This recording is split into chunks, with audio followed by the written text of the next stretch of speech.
안녕하세요. 날마다 영의 양식을 공급하는 일용할 양식 6월 22일 묵상을 맡게 된 백형목 간사입니다.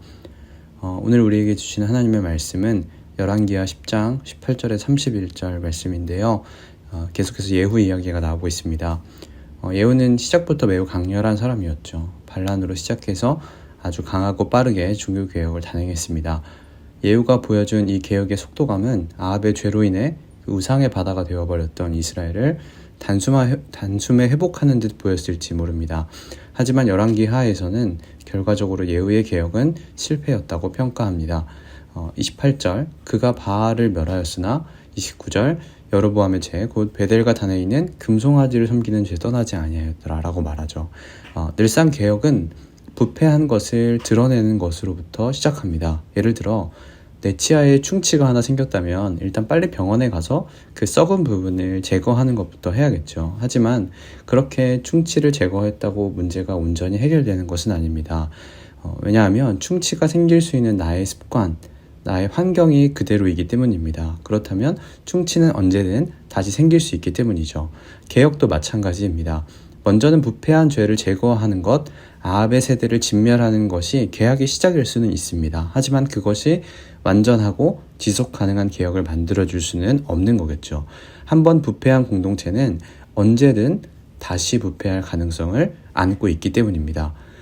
예후는 부패한 것을 제거하는 일을 참 잘한 사람입니다. 하지만 건강한 공동체를 지속할 수 있는 리더는 아니었습니다. 왜냐하면 31절의 말씀처럼 여호와의 율법을 지켜 행하는 리더는 아니었기 때문입니다.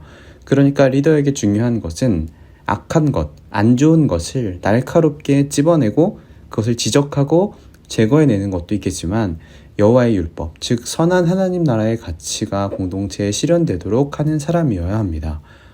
오늘 말씀 묵상하면서 저에게도 예후와 같은 한계가 있다는 생각을 하게 됩니다. 저는 신학대학원을 다닐 때 참 예후 같은 성정을 이렇게 갖게 되었던 것 같아요. 한국교회의 부패와 타락에 대해서 매우 비판적인 시각으로 바라보고 이게 문제야, 한국교회는 저게 문제야, 이렇게 여러 문제의식들로 저의 생각이 가득 차 있었습니다. 그리고 그 이후 책임 목자로 사역을 시작하면서 안 좋은 것들을 우리 공동체에서 다 없애버릴 거야. 여러 죄악들, 서로 미워하는 마음, 경쟁하는 마음, 비난과 조롱, 강압과 겁박 이런 것들을 다 없애려고 애를 썼습니다. 건강한 공동체를 만들기 위해서는 먼저 일단 나쁜 것들을 다 제거해야 된다고 생각하기 때문입니다. 그래서 뭔가 혈기로 가득 차 있었던 것 같고 괜히 날카롭게 말도 많이 하고 그랬던 것 같아요. 뭔가 혼자 깨어있는 척, 똑똑한 척 한 거죠. 그러다 보니 말도 되게 공격적으로 하고 비판적으로 하고 그러다 보니 실언을 많이 하게 되고 여러 사람에게 상처도 많이 준 것 같습니다. 특히 선배님들한테 참 무례하게 말을 많이 한 것 같아요. 이 기회를 빌어서 좀 용서를 구합니다.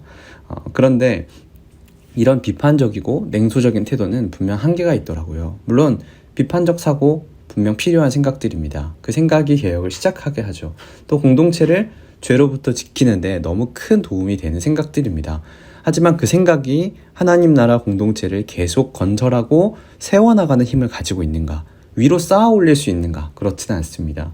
하나님 나라 공동체는 비판적 사고로 세워가는 것이 아니라 지어져 가는 것이 아니라 말씀으로 여호와의 율법을 사랑하고 주야로 묵상하며 그것을 지켜 행하는 자들이 세워나갈 수 있는 겁니다. 지난날의 혈기왕성한 시절을 후회하고 회개하며 이제는 저도 말씀 앞에 다시 서기를 소망합니다. 말씀에 대해 영혼을 세밀하게 조율하고 하나님의 마음으로 그리스도의 겸손으로 살아갈 때 하나님 나라 공동체를 견고하게 튼튼하게 세워갈 수 있을 것을 믿습니다.